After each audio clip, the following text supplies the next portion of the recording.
여기 1,000원짜리 박스 하나가 있습니다. 박스를 열면 1,000원짜리 폭탄이 나올 수 있고 10분의 1 가격인 100원짜리 방패가 나올 수도 있습니다. 반대로 10배 가격인 만원짜리 검이 나올 수도 있죠. 결과를 알 수 없는 랜덤 박스.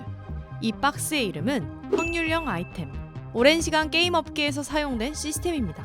게임 회사가 설정한 확률에 따라 유저가 지불한 금액의 가치보다 더 높거나 낮은 아이템이 나올 수 있는 구조입니다.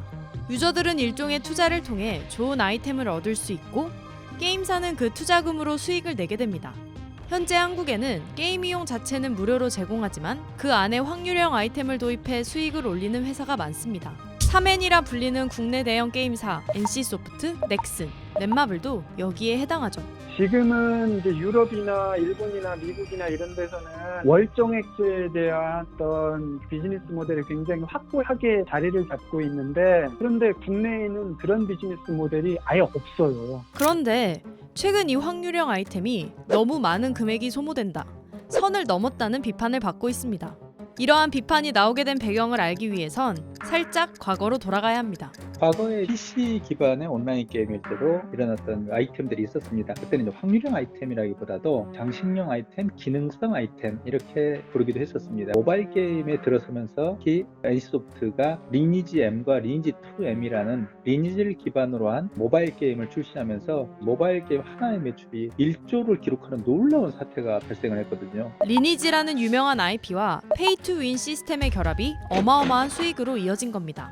여기서 페이 투 윈은 돈을 쓸수록 캐릭터의 능력이 강해지는 구조를 말하는데요. 이 페이 투 윈의 대표적인 사례가 바로 확률형 아이템입니다. NC소프트가 최초로 확률형 아이템을 도입한 건 아닙니다. 비즈니스 모델이 가질 수 있는 잠재력을 극대화시키는 걸 보여준 거죠. 우리나라의 게임사들은 리니지형의 확률형 아이템 기반의 게임을 만들기 위해서 앞을 다투어 갔습니다. 게임 개발에 하나의 흐름이 생겨난 거죠. 하지만 이러한 확률형 아이템 때문에 유저들은 점점 지쳐가고 있습니다. 실력에 의한 격차를 좀 보정하기 위해서 어느 정도의 윤활유 정도로만 작용을 하면 참 좋을 텐데 그 이상으로 작용을 하고 있기 때문에 문제가 된 거거든요. 좀 너무 많은 금액이 소모되고 있다는 게 심쟁점입니다. 수백 수천 개를 소모를 하게 만듦으로써 총 소비 금액이 최소 수십만 원 내지는 수백 수천만 원까지 올라갈 수 있게 되거든요.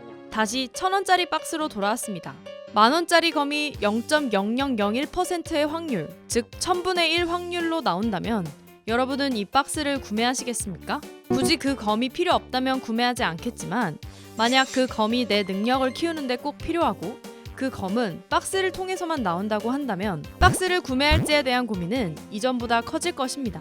문제는 유저가 또 한 번 고민에 빠지게 되는 순간이 찾아온다는 거죠. 컴플리트 가챠, 쉽게 말하면 이중 뽑기라고 해서 그 뽑기 결과물들을 가지고 여기서 또 좋은 조합을 또 뽑아야 하는 확률형 유료 아이템의 문제가 도의적인 선을 넘었을 때 발생한다고 생각을 해요. 컴플리트 가챠, 이중 뽑기 모두 아이템 합성을 지칭하는 말입니다. 합성이라는 것은 랜덤 박스라는 거기에서 나온 아이템과 다시 또 다른 아이템을 결합시켜가지고 새로운 제3의 아이템을 만들어내는 구조인데, 거기서 만약에 합성에 실패하면 아이템이 소멸하거든요. 아이템 자체의 확률을 넘어 합성이라는 새로운 확률을 겪어야 하는 상황. 결합을 통해서 제3의 새로운 아이템, 즉 다른 유저들을 압도할 수 있는 아이템을 만들어내는 구조인데, 어떤 무한 어떤 경쟁의 게임으로 몰고 가고, 그리고 어떤 의미에서는 게이머들의 사행성을 끊임없이 자극하는 이런 요소들을 가지고 있습니다. 올해 초 확률형 아이템 조작 논란이 있었던 넥슨의 메이플 스토리. 기존 작품과 비슷한 과금 체계로 유저에게 외면받은 NC소프트의 신작 블레이드 앤 소울 2.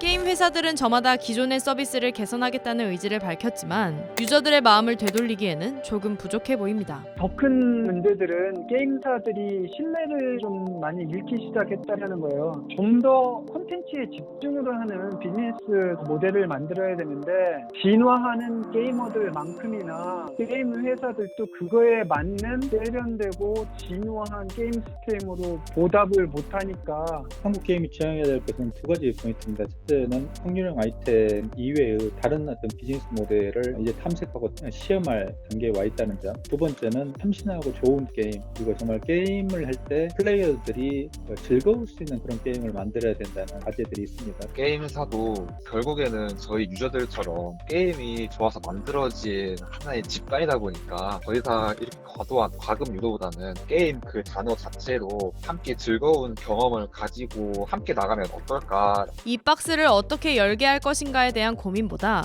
이 박스를 여는 사람의 마음을 어떻게 잡아둘 것인가에 대한 고민이 더욱 치열하게 이뤄져야 할 것 같습니다.